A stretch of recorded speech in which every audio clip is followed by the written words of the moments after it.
One of our members recently, last week, was asking me about goal setting.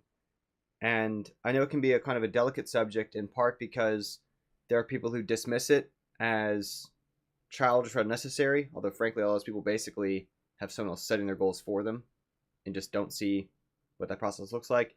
And on the other hand, there's people who kind of treat it like it's some sort of magic sauce to success. Like it's fairy dust. Like if you set goals, your life will change, and if you don't, you're ruined. Truth, as always, is somewhere in kind of the gray area in between.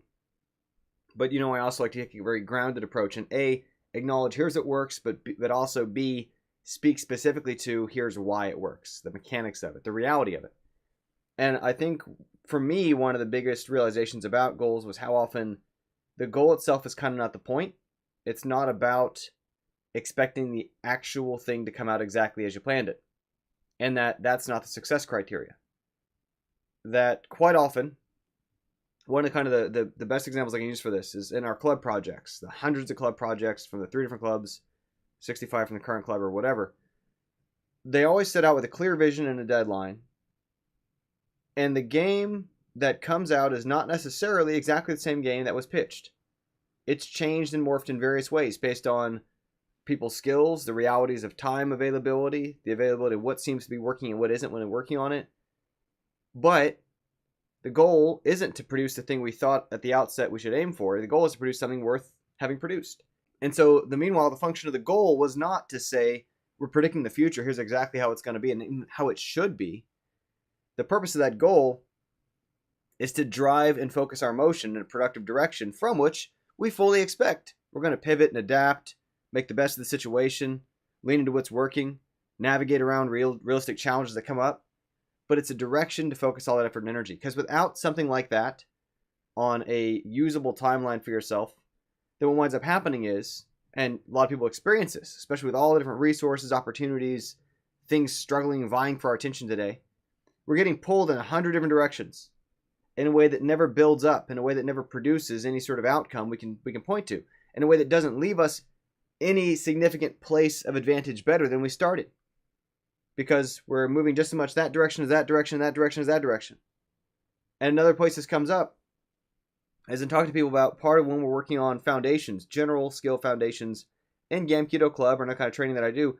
It's not with the expectation that you're going to try to become a professional or expert level in all these different fields. It's a sampler platter. You're not supposed to order it every time.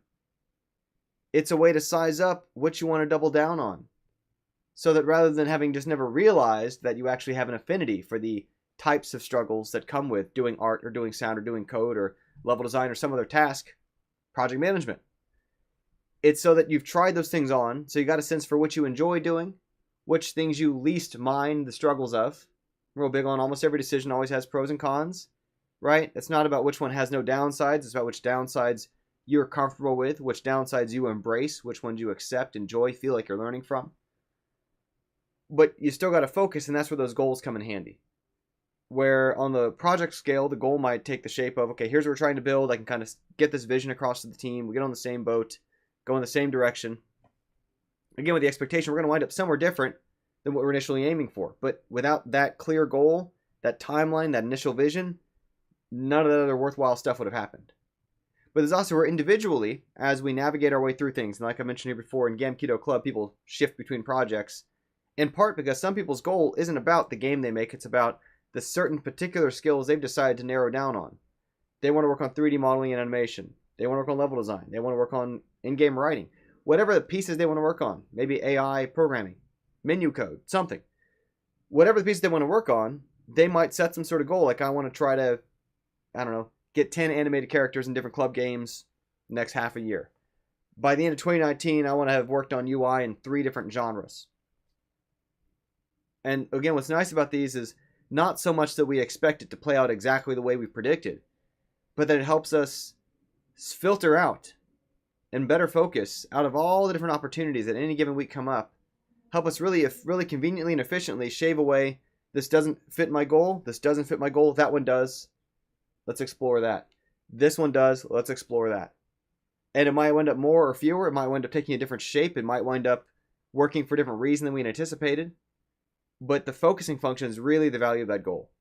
It's being able to narrow down. One last little kind of example I like for these kind of things is like a radio tuner, right? Where at any given time, all the music you hear on the radio, for every channel of it, is passing through the airwaves simultaneously. They're all crossing through your head in every direction, right? If a radio can pick it up, it's all crossing through your head. What the radio's value is dialing in to say, I only want the music from this particular band of radio frequencies. And now you get some actual music, because otherwise it's just raw noise of all that chaos conflicting. And so the goal can be thought of as your radio tuner. It's taking all these conflicting opportunities, resources, materials, viewpoints, perspectives, inputs, contacts, etc. from your life. And when you've got a goal, it's saying, here's the sliver I'm dialed in on, and suddenly you get music instead of noise and chaos. But anyway, that's all I want to talk about for today. If you're not setting goals, I encourage you to. If you are setting goals, I encourage you to reflect on how you're doing it, if it's working for you. To not take for granted that the way you've been doing it is necessarily the best or the only way to, but to continue to experiment and explore new ways to do that. Maybe set some goals about setting goals. Kind of a tail chaser there. Anyway, have a great day. Thanks so much for tuning in. Have an over with you all soon.